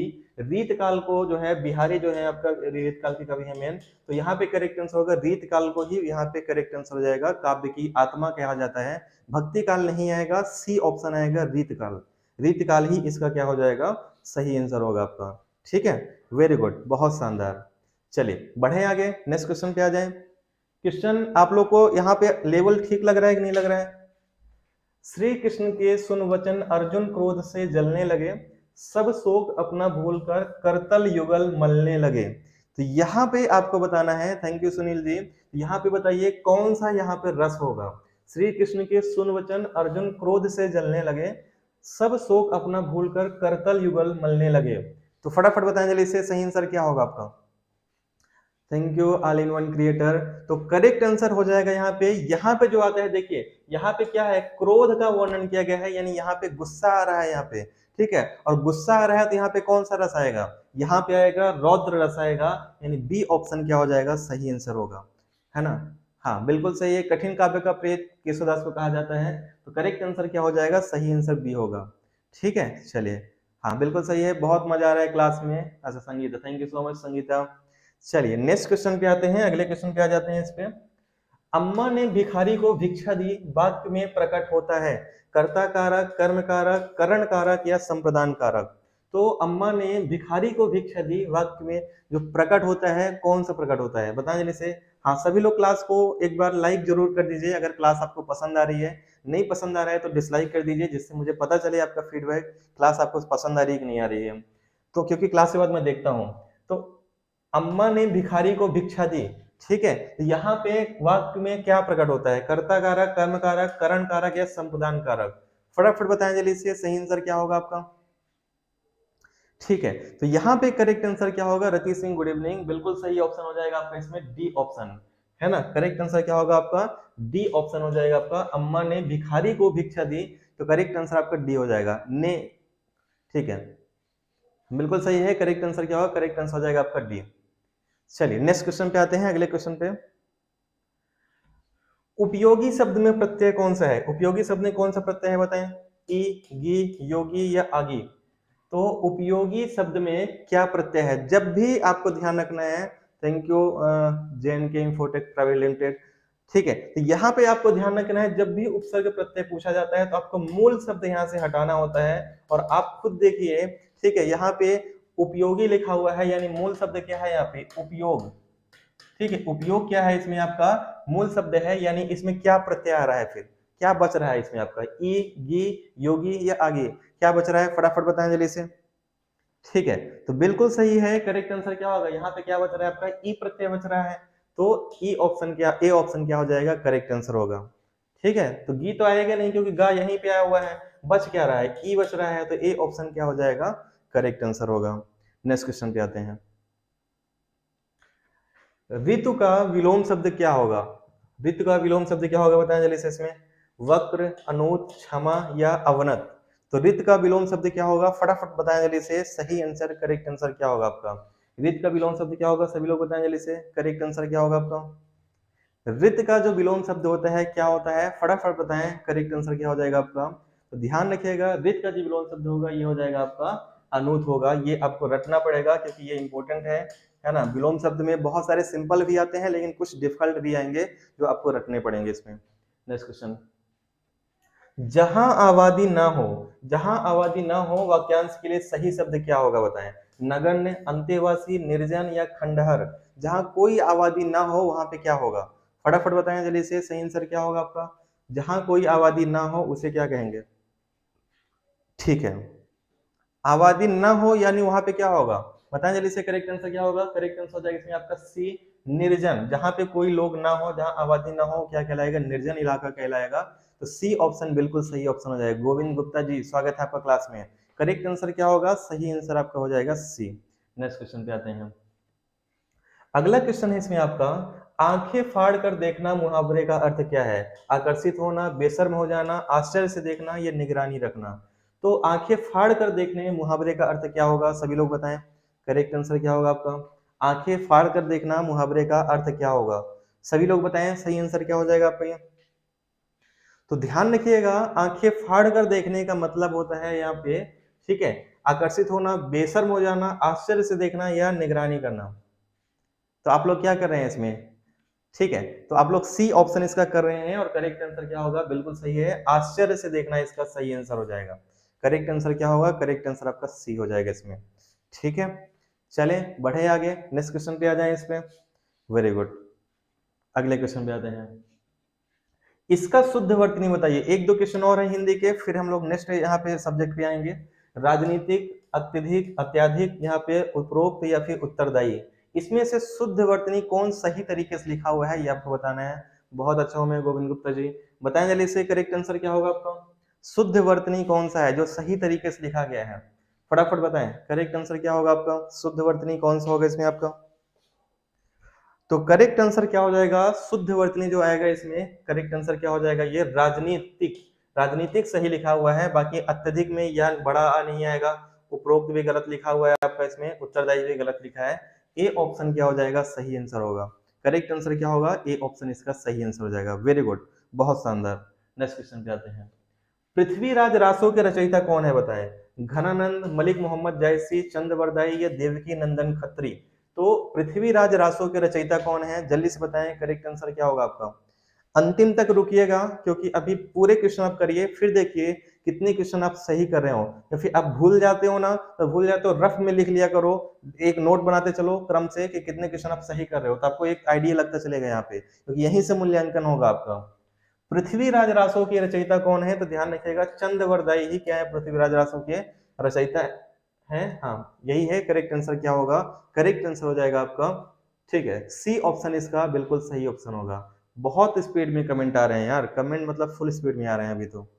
चलिए, हाँ, ये वही वाला है ना, 4 बार 24 गज अंगुल अष्ट प्रमाण। नेक्स्ट क्वेश्चन पे आते हैं। ये क्वेश्चन है आपका, बताना है, चरण धरत चिंता करत फिर चितवत बहु और, सुवर्ण को ढूंढत फिरत कवि व्यभिचारी चोर। तो इसमें बताएं आपको कौन सा अलंकार आएगा? यमक अलंकार, श्लेष अलंकार, रूपक अलंकार या उत्प्रेक्षा अलंकार। ये आपको बताना है, सही आंसर क्या हो जाएगा आपका?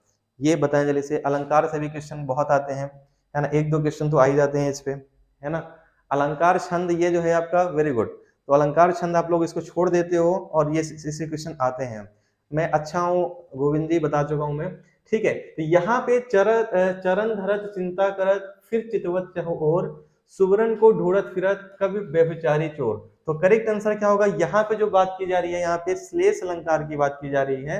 बी ऑप्शन क्या हो जाएगा? Correct answer. ए नहीं होगा, यमक में कहां से आ जाएगा? यहाँ पे दो वर्ड तो आ नहीं रहे हैं, एक ही जगह की बात हर जगह पे की जा रही है, तो यहाँ पे जो आएगा आपका श्लेष अलंकार आएगा। बी ऑप्शन करेक्ट आंसर होगा। नेक्स्ट क्वेश्चन, रिक्त स्थान में उचित स्थान बताइए। जज ने अपना क्या सुनाया बताएं? न्याय सुनाया, उत्तर सुनाया, निर्णय सुनाया या समाधान सुनाया। तो जज क्या काम करेंगे बताओ? जज क्या काम करते हैं? फटाफट बताएं जल्दी से, करेक्ट आंसर क्या होगा आपका? जज जो है क्या काम करते हैं? करेक्ट आंसर क्या हो जाएगा आपका? आशीष जैन, अच्छा, ठीक है। तो करेक्ट आंसर क्या हो जाएगा? जज अपना हमेशा निर्णय सुनाएंगे, है ना। तो करेक्ट आंसर क्या होगा यहाँ पे? सही आंसर सी हो जाएगा, निर्णय ही करेक्ट आंसर होगा। तो न्याय तो सुनाते ही हैं, लेकिन मेन जो है आपका डिसीजन उनका रहता है। सी ऑप्शन इसका करेक्ट आंसर होगा।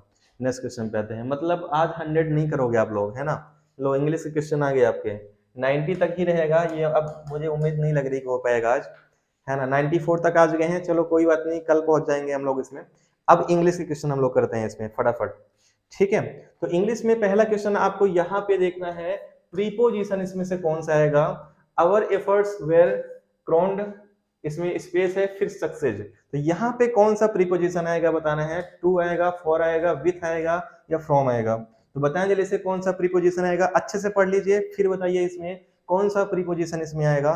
जल्दी से बताएं करेक्ट आंसर क्या होगा आपका, फटाफट बताएं जल्दी से करेक्ट आंसर क्या होगा। 92 तक पहुंचे, अच्छा 97 तक पहुंच गए हैं, वेरी गुड, बहुत अच्छा, 97 तक आ गए हैं, 100 में 3 कम है अभी। तो यहाँ पे जो आएगा our efforts were crowned success, कौन सा आएगा, फॉर, विथ, फ्रॉम या टू, कौन सा आएगा बताएं जल्दी से करेक्ट आंसर क्या होगा आपका। हाँ बिल्कुल सही है, बिल्कुल सही है सोनालिका। यहाँ पे सही आंसर, करेक्ट आंसर क्या हो जाएगा आपका, आप लोग क्या कर रहे हैं, बिल्कुल सही है, सी ऑप्शन करेक्ट आंसर होगा, क्राउंड विथ सक्सेस हो जाएगा, सी ऑप्शन इसका करेक्ट आंसर होगा। इंग्लिश का डिटेल मेरे से मत पूछना, इंग्लिश मेरे को नहीं आती है, बहुत कम आती है।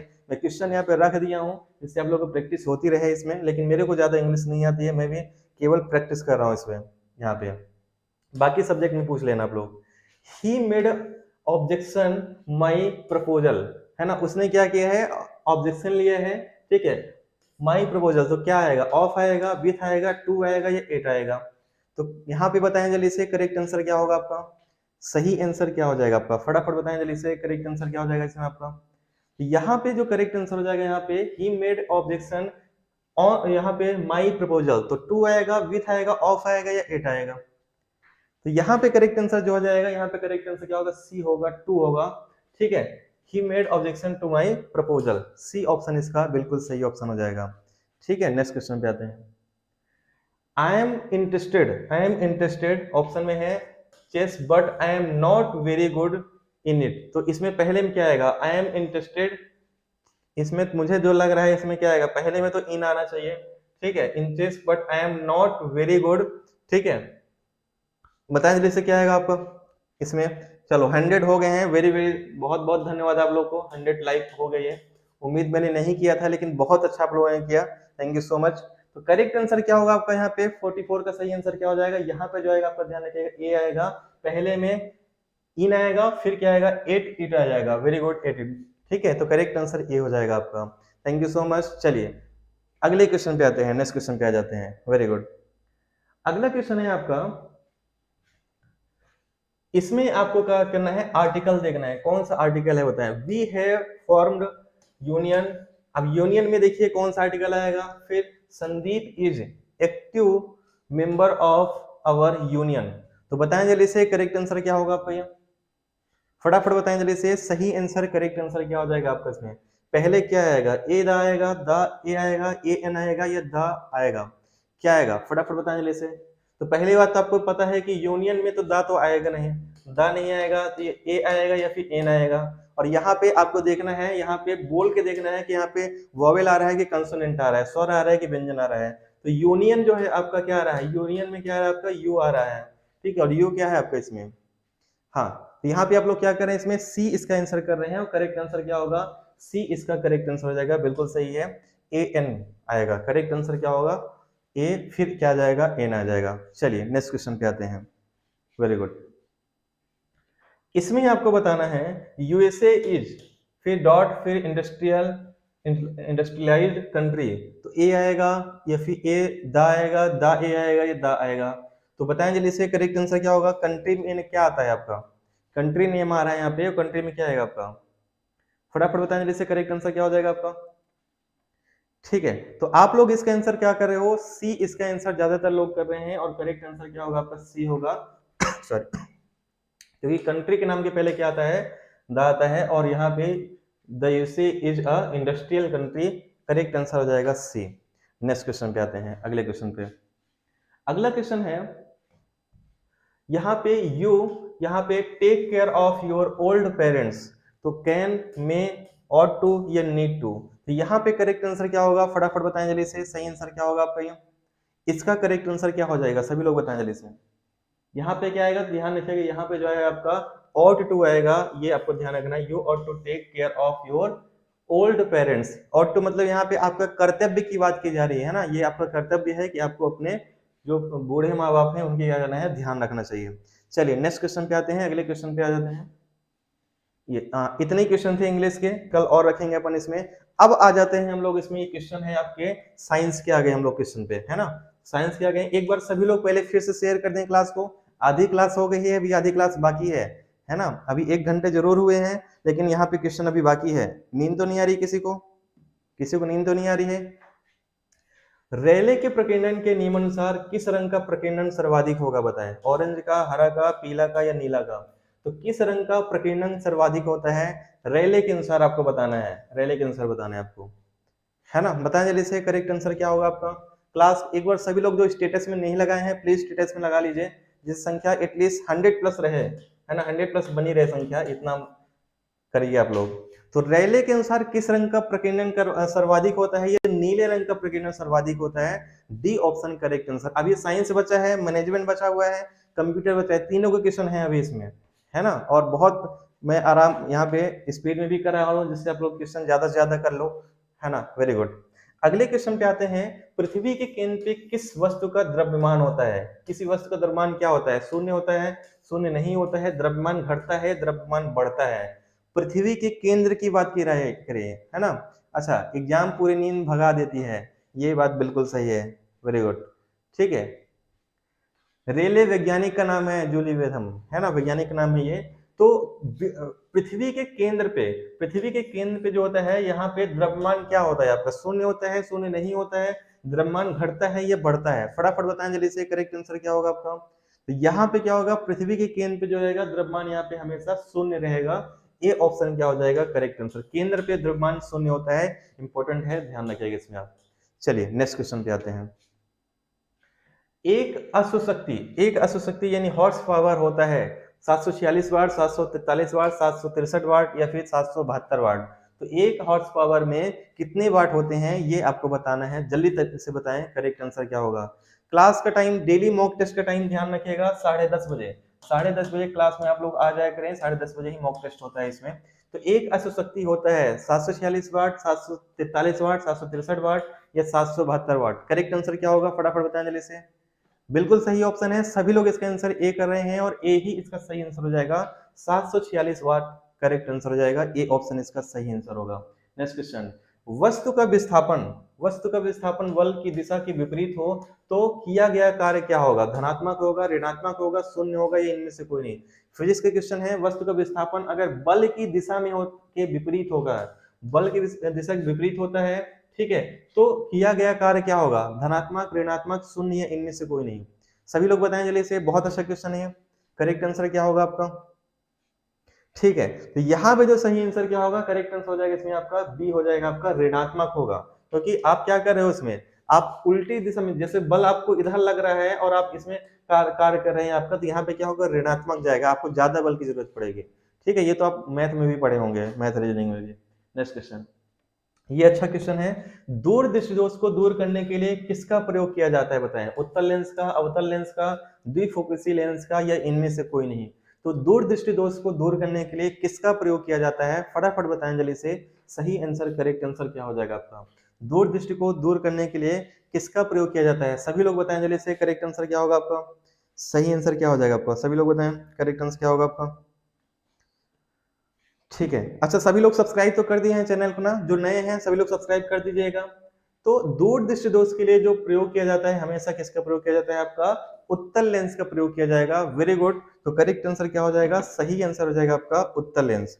ठीक है, उत्तल लेंस की अगर हम लोग बात करेंगे तो इसका सतह हमेशा क्या होता है? उभरा हुआ रहता है। इसका सतह क्या होगा? उभरा हुआ रहेगा। वहीं पे अगर जो अवतल लेंस रहता है, इसका सतह क्या होता है? आपका चपटा रहता है। तो ये उत्तल लेंस है ना, और ये क्या कहलाता है? आपका अवतल लेंस कहलाता है। ठीक है, हिंदी में इसे कॉनकेव कहते हैं और इसे क्या कहते हैं, सॉरी इंग्लिश में, और इसे कॉन्वेक्स कहा जाता है इंग्लिश में, ये आपको ध्यान रखना है। या इसे हम कहते हैं अवसारी लेंस, ठीक है, और इसे क्या कहते हैं, ये भी नाम देख रखिएगा, अभिसारी लेंस, ये भी नाम आपको ध्यान रखना है इसमें। ठीक है, तो निकट दूर दृष्टि दोष के लिए उत्तल लेंस का प्रयोग किया जाता है और निकट दृष्टि दोष के लिए जो है अवतल लेंस का प्रयोग किया जाता है। ये आपको, ये प्रकाश को फैलाता है, ये क्या करता है? प्रकाश को फैला देता है, और ये क्या करता है? प्रकाश को समेटता है, प्रकाश को समेटता है ये, है ना, एक केंद्र पे लेके आता है। तो ये सभी फैक्ट आपको ध्यान रखना है इसमें अच्छे तरीके से। ठीक है, चले बढ़े आगे, नेक्स्ट क्वेश्चन पे आ जाए, अगले क्वेश्चन पे आते हैं। एक्स किरणों की खोजकर्ता कौन है? एक्स किरणों की खोजकर्ता कौन है बताएं?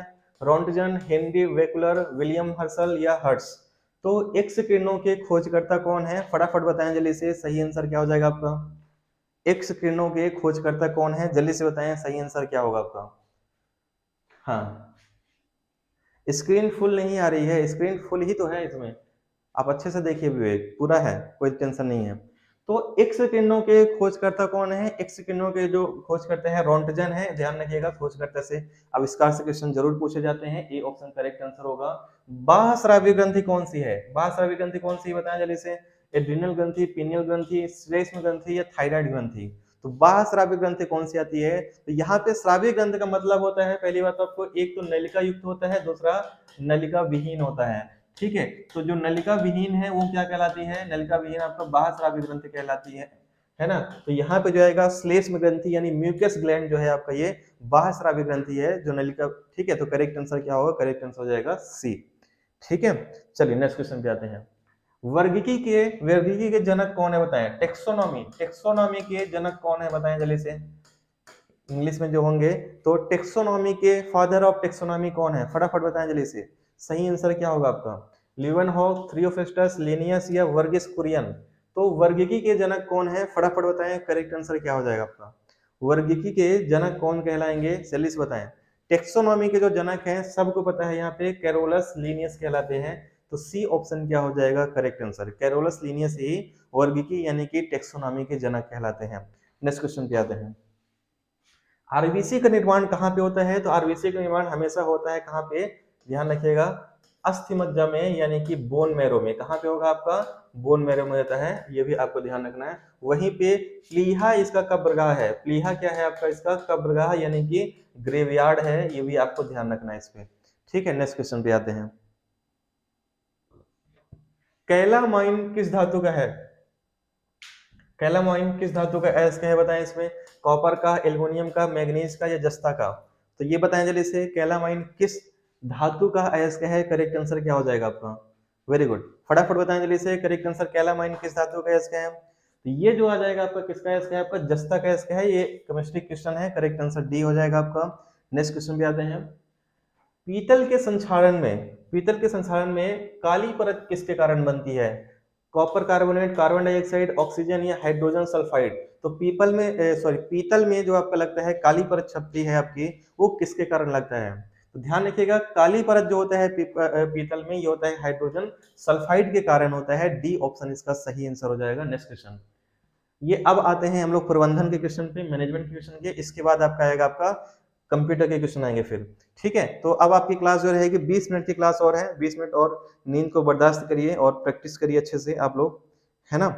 तो यहाँ पे आपको बताना है, संगठन संरचना के संबंध में 7S मॉडल का सिद्धांत किसने दिया था बताएं। संगठन अभी टॉपिक चल ही रहा है आपका इसमें, तो साइमन ने दिया था, पिफनर ने दिया था, मैकिन्सी ने दिया था या फिर उर्विक ने दिया था। तो 7S मॉडल का सिद्धांत किसने दिया था, ये आपको बताना है, जल्दी से बताएं करेक्ट आंसर क्या होगा आपका।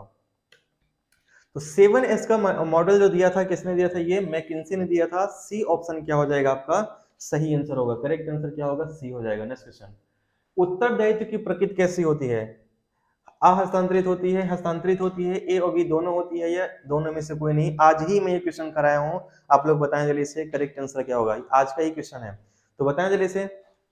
उत्तरदायित्व की प्रकृति हमेशा क्या होती है, अहस्तांतरित होती है, यानी उत्तरदायित्व को आप नहीं कर सकते हो आप। तो करेक्ट आंसर क्या होगा, करेक्ट आंसर हो जाएगा आपका ए। नेक्स्ट क्वेश्चन, प्रबंध यह जानने की कला है कि आप व्यक्तियों में से क्या करवाना चाहते हैं, यह किसका कथन है बताएं। हेनरी फ्योल का, टेलर का, थियो हेमन का या लॉरेंस एप्ले का, किसने ये कहा है, प्रबंध यह जानने की कला है कि आप व्यक्तियों से क्या करवाना चाहते हैं, यह किसका कथन है, फटाफट बताएं जल्दी से, करेक्ट आंसर क्या होगा आपका, किसने कहा है ये। तो 61 का सही आंसर क्या होगा, 61 का जो सही आंसर होगा ये हो जाएगा आंसर बी, टेलर का ये कथन है, करेक्ट आंसर हो जाएगा बी, बी ऑप्शन इसका करेक्ट आंसर हो जाएगा। नेक्स्ट क्वेश्चन, लूथर गुलिक और उर्विक द्वारा प्रतिपादित पोस्कोर में डी किससे संबंधित है, ये सब मैं आपको मैनेजमेंट की क्लास में अच्छे तरीके से पूरा करा चुका हूं, अगर आपको याद होगा। डी से जो आएगा क्या आएगा, डी से यहाँ पे डायरेक्शन आएगा, और डायरेक्शन मतलब क्या है, निर्देशन आ जाएगा, ए ऑप्शन करेक्ट आंसर हो जाएगा आपका, ठीक है। हाँ, प्लानिंग, ऑर्गेनाइजेशन, स्टाफिंग, डायरेक्शन, ठीक है, फिर कम्युनिकेशन, ऑर्गेनाइजेशन, रिपोर्टिंग, और बी से बजट, ये पोस्कोर है। नेक्स्ट क्वेश्चन पे आते हैं। Philosophy of management, philosophy of management के लेखक कौन है? साइमन, ओडोनेल, ओलिवर सेल्डन या इनमें से कोई नहीं? तो बताएं जल्दी से फिलोसफी ऑफ मैनेजमेंट के लेखक कौन है? फटाफट बताएं जल्दी से, करेक्ट आंसर क्या होगा आपका? फिलोसफी ऑफ मैनेजमेंट के लेखक कौन है? जल्दी से बताएं करेक्ट आंसर क्या हो जाएगा आपका? यहाँ फिलोसफी ऑफ मैनेजमेंट के लेखक कौन आएंगे? तो ध्यान रखिएगा, फिलोसफी ऑफ मैनेजमेंट के जो लेखक हैं यहाँ पे कौन से आ जाएंगे? ठीक है, हाँ बिल्कुल सही है। आप लोग जो सही आंसर क्या रहे हैं इसमें, आपका करेक्ट आंसर सी हो जाएगा, ओलिवर सेल्डन होंगे फिलोसफी ऑफ मैनेजमेंट के लेखक। सी ऑप्शन करेक्ट आंसर हो जाएगा। नेक्स्ट क्वेश्चन, नियोजन के उद्देश्यों में शामिल नहीं है, क्या शामिल नहीं है? जोखिम को परखना, पूर्वानुमान लगाना, वांछित लक्ष्य प्राप्त करना, प्रबंध में अपव्यय करना। तो उद्देश्य में प्रबंध में अपव्यय करना, खर्चा करना, तो यहाँ पे बिल्कुल शामिल नहीं है कि आप गलत तरीके से खर्चा करो। डी ऑप्शन सोचना ही नहीं है इसमें आपका। नेक्स्ट क्वेश्चन, विकल्पों की खोज करना निर्णय का कौन सा कार्य है, कौन सा चरण है? ठीक है, तो जो ऑप्शन की खोज करना होता है, सबसे पहला काम जो होता है किसी क्रिया के लिए उसके बहुत सारे ऑप्शन के देखना, ये इसका जो होगा पहला ही काम होगा। डी ऑप्शन क्या हो जाएगा आपका सही आंसर? बिल्कुल सही है, डी ऑप्शन जो लोग भी कर रहे हैं, डी ऑप्शन सही आंसर हो जाएगा। प्रबंधन एक का एक तत्व कौन सा नहीं है? नियुक्तिकरण, अभिप्रेरण, व्यक्तिकरण या नेतृत्व? तो प्रबंधन का कौन सा एक तत्व नहीं है? फटाफट बताएं जल्दी से, सही आंसर क्या होगा आपका? प्रबंधन का एक तत्व कौन सा नहीं है? करेक्ट आंसर क्या हो जाएगा? सभी लोग बताएं जल्दी से, सही आंसर क्या होगा आपका? प्रबंधन के कौन से तत्व नहीं है? तो सबको पता है, व्यतिकरण मैंने कहीं भी आपको नहीं पढ़ाया हुआ है, बाकी सभी मैंने आपको पढ़ाया हुआ है, यानी सी ऑप्शन क्या हो जाएगा आपका? करेक्ट आंसर होगा। नेक्स्ट, परंपरागत प्रबंध के अंतर्गत लोकप्रिय शैली कौन सी है? निरंकुश, निर्वाध, जनतंत्र या स्वतंत्र? यानी पुराने जमाने के जो लोग थे वह प्रबंधन की कौन से तरीके को अपनाया करते थे? तो सबको पता है, आपसी सोच विचार से आपसी समझौता करके करते थे, यानी वहां पे जो स्वरूप रहता था जनतंत्री स्वरूप था, सभी मिलजुल के काम करते थे। सी ऑप्शन इसका करेक्ट आंसर होगा। नेक्स्ट, ये कंप्यूटर क्वेश्चन है, तो 10 मिनट की क्लास और है, फिर क्लास खत्म करेंगे हम लोग इसमें। ठीक है, और क्लास 10:30 बजे डेली रहती है क्लास, ध्यान रखिएगा। ये मेरा व्हाट्सअप नंबर है, आप लोग चाहें तो हमसे व्हाट्सएप ग्रुप में ज्वाइन कर सकते हैं, क्योंकि यहाँ पे पीडीएफ आपको व्हाट्सएप पे ही केवल मिलती है।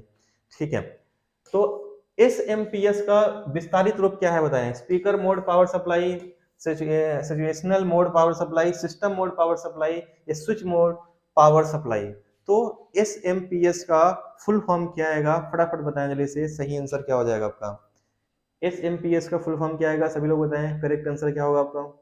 तो बिल्कुल सही है, इसका जो करेक्ट आंसर हो जाएगा ये होगा आपका D, switch mode power supply होगा। करेक्ट आंसर क्या होगा? करेक्ट आंसर डी हो जाएगा।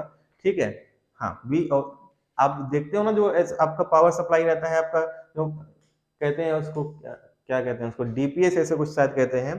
ठीक है, इसमें 15 मिनट या 20 मिनट अगर लाइट चली भी जाती है तब भी वो लगातार सिस्टम आपका चलता रहता है, अचानक से बंद नहीं होता है आपका। ठीक है, नेक्स्ट क्वेश्चन पे आते हैं। CPU के काम क्या होते हैं बताएं? इनपुट व आउटपुट डिवाइस को नियंत्रित करना, डाटा को तात्कालिक रूप से स्टोर करना, निर्देशों को पढ़ना और आदेश देना, या उपरोक्त सभी? तो CPU के काम क्या होते हैं? जल्दी से बताइए, करेक्ट आंसर क्या होगा आपका? CPU के काम क्या होते हैं? सभी लोग बताएं जल्दी से, करेक्ट आंसर क्या होगा आपका? CPU के काम क्या होते हैं? करेक्ट आंसर क्या होगा? फटाफट बताएं जल्दी से, सही आंसर क्या हो जाएगा आपका?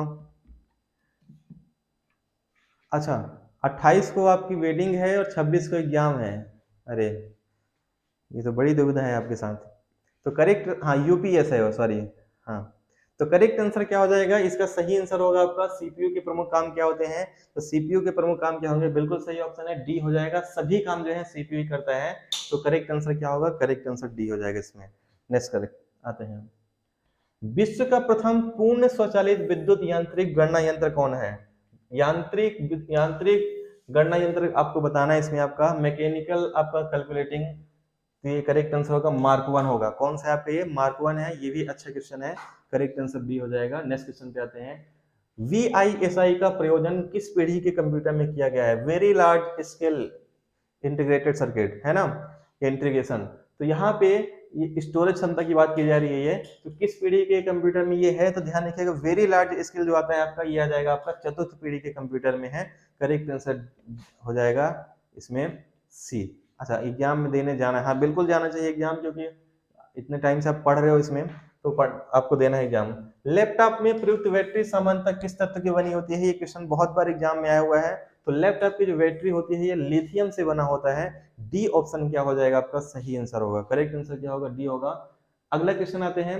विद्युत सप्लाई बंद होने पे मेमोरी जिसमें डेटा बना रहता है कौन सा है, स्थायी मेमोरी, अस्थायी मेमोरी, ए और बी दोनों, या इनमें से कोई नहीं। तो कहाँ पे डेटा बना रहता है सबको पता है, स्थायी मेमोरी में तो नहीं जाएगा ये, है ना। तो करेक्ट आंसर क्या होगा आपका, सही आंसर हो जाएगा आपका, सॉरी स्थायी मेमोरी ही होगा, ए ऑप्शन क्या हो जाएगा, करेक्ट आंसर होगा आपका ये। एक लास्ट 2 क्वेश्चन और करेंगे फिर क्लास को खत्म करेंगे हम लोग, है ना। स्कैनर क्या है, स्कैनर क्या है आपका, इसमें इनपुट डिवाइस है, आउटपुट डिवाइस है, स्टोरेज डिवाइस है, या इनमें से कोई नहीं। तो इनपुट मतलब जो है आदेश देता है ना, कंप्यूटर को आदेश। यहाँ पे अब देखिए स्कैनर देता है आदेश कि नहीं देता है। आप स्कैन कोई करोगे तो स्कैन से डाटा वो लेता है, डाटा लेना मतलब क्या है, यहाँ पे आदेश देना होगा, यानी ये जो हो जाएगा आपका इनपुट डिवाइस आएगा स्कैनर, करेक्ट आंसर ए हो जाएगा। नेक्स्ट क्वेश्चन, पर्सनल कंप्यूटर का विकास किसने किया था, तो ये आईबीएम द्वारा किया गया, एचसीएल ने किया था, एनएएल ने किया था, या एचपी ने किया था। ध्यान रखिएगा पर्सनल कंप्यूटर का जो आविष्कार किया था आईबीएम ने किया था, इंटरनेशनल बिजनेस मशीन, ठीक है, इंटरनेशनल बिजनेस मशीन इसका करेक्ट आंसर। अधिकतर जो कंप्यूटर बनाता है ये आईबीएम ही बनाता है, और एक बहुत पुरानी कंपनी है ये, जो सालों से ये करती आ रही है इसमें, ठीक है। तो उम्मीद करता हूँ ये क्लास आपको पसंद आई होगी, और इसी तरीके से डेली क्लास चलेगी इसमें, जिसमें सारे सब्जेक्ट हम कराएंगे क्वेश्चन। ये मेरा व्हाट्सएप नंबर है, आप लोग चाहें तो व्हाट्सएप ग्रुप में ज्वाइन कर सकते हैं इसमें आप लोग, है ना। इसमें आपको पीडीएफ आपको व्हाट्सएप ग्रुप में मिलेगी। गर्ल्स का ग्रुप अलग बनाया है मैंने, बॉयज का ग्रुप अलग बना है, हजारों लोग इसमें शामिल हैं, ठीक है। आप लोग भी चाहें तो इसमें ज्वाइन कर सकते हैं, और पीडीएफ भी आप प्राप्त कर सकते हैं। क्लास अगर पसंद आई हो तो प्लीज आप लोग शेयर करिएगा क्लास को, और लाइक तो जरूर करिएगा आप लोग अगर क्लास पसंद आ रही है। डेली क्लास का टाइम है जो है 10:30 बजे है इसका मॉक टेस्ट का, है ना। तो 10:30 बजे आप लोग टाइम से आ जाए करें। Thank you everyone, good night, शुभ रात्रि, जय हिंद, थैंक यू।